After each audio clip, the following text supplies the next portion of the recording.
pag-aresto at pag-surrender ng mga otoridad sa International Criminal Court o ICC sa ama nitong si dating Pangulong Rodrigo Duterte dahil sa kasong crimes against humanity musod ng anti-drug war. Pinakamalalaking kontrobersya itong kinakaharap ng pangalawang Pangulo.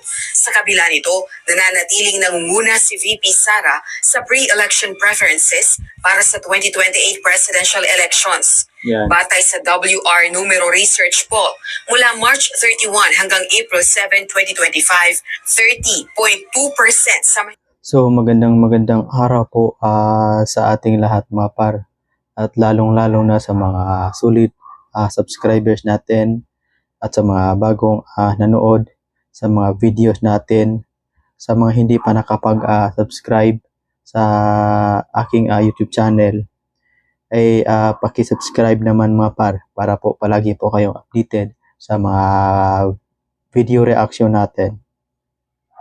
So ngayon mga par ay magbigay reaction tayo kung sino yung nangunguna bilang candidate bilang Pangulo ng ating bansa sa 2028 mga par. So si Sara Duterte pa rin ang nangunguna. So mga par, ay babasahin po natin kung sino yung kasama ni Sara Duterte bilang candidate na tumatakbo ngayong 2028. Babasahin po natin mga par. Post po ito sa UNTV News and Rescue. So babasahin po natin mga par. Si Sara pa rin ang nangunguna, ay nasa 30% at sinundan pa rin ni Rapi Tulfo ay may 17% at sinundan naman ni Leni Robredo ay 12% at sinundan ni Danny Bongo ay nasa 4%.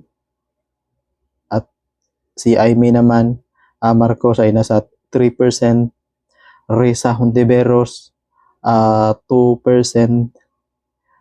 Robin Padilla 1%, at yung pinakabuhaya ngayon sa House of Representative ay si Martin Romualdez ay 0% mga par. So kitang-kita natin mga par ay si Sara Duterte pa rin ang nangunguna sa ratings. Sabihin mga par, yung paninira nila kay BP Sara ay yung mga tao ay hindi naniwala. Kaya todo suporta yung mga tao kay BP Sara mga par. So ipakita ko sa inyo yung video mga par. Impeachment ng House of Representatives kay Vice President Sara Duterte, pag-aresto at pag-surrender ng mga otoridad sa International Criminal Court o ICC sa ama nitong si dating Pangulong Rodrigo Duterte dahil sa kasong crimes against humanity musod ng anti-drug war. Pinakamalalaking kontrobersya itong kinakaharap ng pangalawang Pangulo. Sa kabila nito, nananatiling nangunguna si VP Sara sa pre-election preferences para sa 2028 presidential elections. Yan. Batay sa WR Numero Research Poll, mula March 31 hanggang April 7, 2025, 30.2% sa mahigit 1,800 adults ang iboboto ang vice-presidente sa pagkapangulo. Naniniwala naman ang isang House prosecutor na makatutulong sa pagdedesisyon ng publiko para sa 2028 presidential elections ang isasagawang impeachment trial ni VP Sara. Well, this will help the Filipino people decide on who really is to be supported as the next president of the Philippines, no? Kasi, of course, ang gusto natin presidente na may maayos na direksyon para sa ating bansa at para sa lahat ng mga Pilipinos. Giit pa nito, kahit nangunguna sa 2028 presidential poll, si VP Sara dapat pa rin matuloy ang paglilitis. 7 articles of impeachment ang inihain ng Kamara sa Senado laban sa Vice Presidente noong February 2025. Sa July 30 pa, inaasahang mag-uumpisa ang paglilitis ng Senate Impeachment Court. Samantala, lumabas din sa WR numero poll na 90.3% ng mga Pilipino ang naniniwalang dapat na harapin ni VP Sara ang impeachment trial.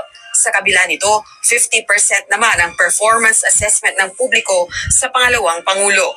Rosalie. So yun po mga par, ay marami pa ring mga tao naniniwala ni VP Sara mga par. Kaya